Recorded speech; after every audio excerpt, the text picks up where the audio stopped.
Well, this is Guns, Knives, and Watches, and this is the K-Bar USMC Fighting Knife. And I've got quite a bit of experience with this knife, secondhand and a lot of other things. Back when I first started my career in what I did, we were going to some mountain somewhere one time, and all these guys were sitting there going, Chink, you really need to get one of these knives, man. And you gotta understand, we weren't Marines, so ours, we're not the Marine USMC. Plus, we were all poor. I mean, we were young, dumb, and whatever else. And we got a knife real similar to this black one, except it was a black leather sheath, black leather wrapped handles, and it was made by Camelus. And we used to buy the things, I think, at the PX for about, I don't remember. I think they were, I don't know, 16, 18 bucks, something like that. Real shit. One of my commanding officers would sit there, and he had a German paratrooper gravity knife, and that blade would fall out the front if you just pulled a lever, and it would just, it was just gravity. It would just come out the front, and it had this hook on it. Hell, I don't even remember anymore. You're talking about way man, I lost too many brain cells since then. But we thought that was the baddest shit. But everybody thought this knife from Camelus was basically the best thing since sliced bread. And as I said, they were buying them for like 16, 18 bucks. And we were going up this, as I said, going to the mountain. And the knife I always carried, I'm a little bitty guy, man, really, in reality. I'm a big dude. They say I'm really intimidating, but in my mind, I don't know, still 140 pounds, and I don't know.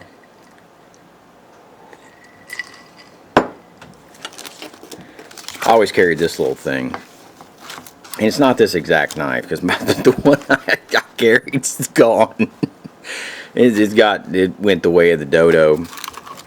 But it's designed by the same guy. This is the Hattori diving knife. And this knife, of course, has the straps on it. You can strap it to your arm. You can strap it to your leg. You can do whatever you want to. Strap it wherever you want. But it's a, quick release. Real easy to insert. Real easy to get out.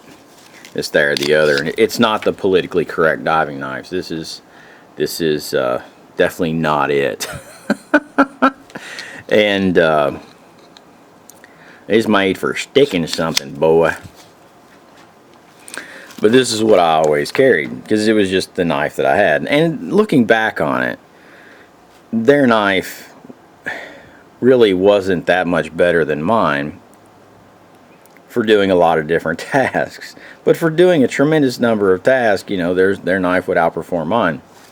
Once we got into water, and once we got into doing stuff like that, and got into and my knife was mainly a backup knife, and for close quarters use. And it was just made out of a solid piece of steel.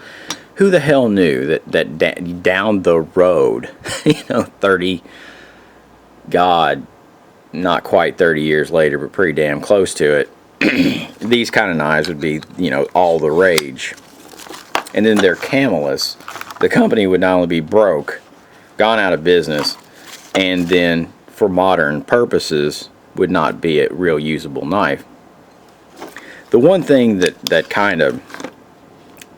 thing to stay away from on a double-edged dagger, the reason to stay away from a double-edged dagger, unless your intent is sticking it into flesh.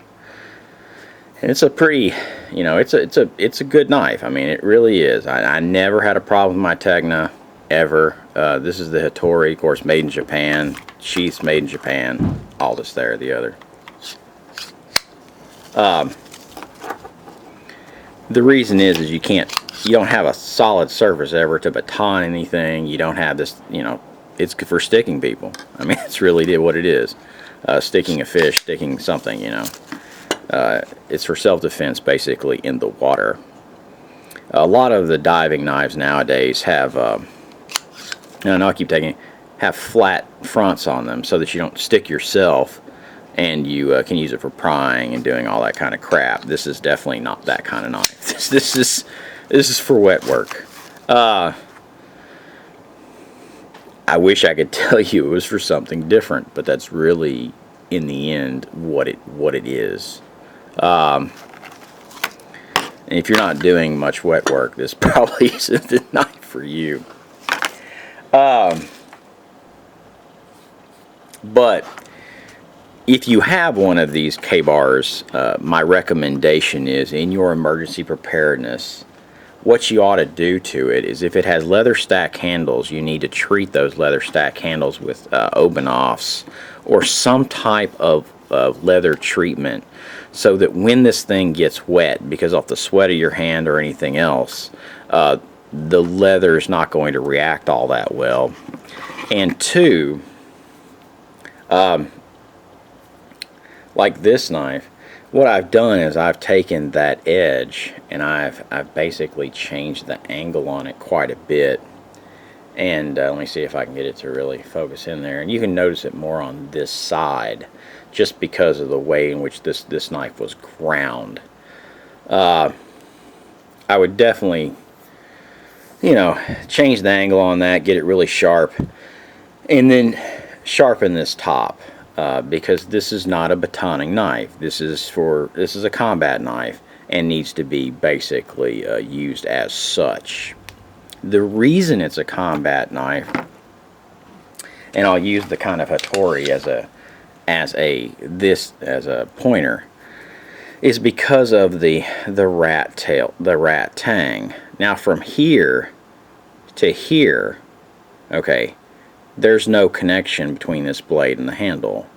From here to here, there is also none. So you basically just have a tail going through there. And I know people have probably did YouTube videos on it, done YouTube videos. They did them, man. They did them, boy. Boy.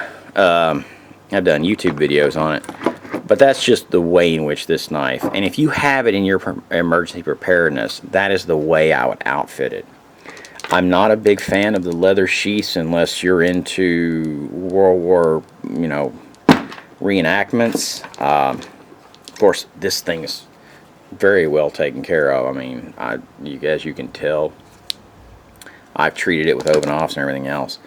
I would definitely always recommend one of these plastic sheaths, just because you don't have to worry about the water and this, there, the other so much on it. And it won't hold water next to the blade, because this thing's going to rust if that happens. So treat your handle, relieve your edge just a little bit, sharpen your top, understand that this is a fighting knife and it is really meant for that, and enjoy it. Don't try to baton with it, you know, unless you're doing really small work. Don't try to take it through a big log. Because it'll break right here at this connection point, because it usually, when you want to do a rat tail tang, you want to do a fillet and a round. You don't ever want to go in a 90-degree angle the way this is cut. Now on the newer, the next generation, or whatever the hell those things are, stainless steel, I think they have fillet and rounds, and basically what a round is right here, and then a fillet is the exact opposite. But it gives a good transition between the knife and the rat, where this one doesn't have it. It's got two 90-degree angles, and hell, it's going to break there. Anyway, I don't know why I'm making this video. I'm sure there's a million videos out there, but it's also not something to get rid of, because it has a lot of history, it has a lot of heritage, and it's a really good combat knife. And it has been, and it always will be. Just, as I said, don't go out and treat it like you do these solid steel knives, where, you know, you're not going to break this thing, you know. It's just not going to happen. I've tried, done everything, and I really enjoyed my Tekna, and I used it and carried it for years. Years and years and years, and I never went anywhere without it.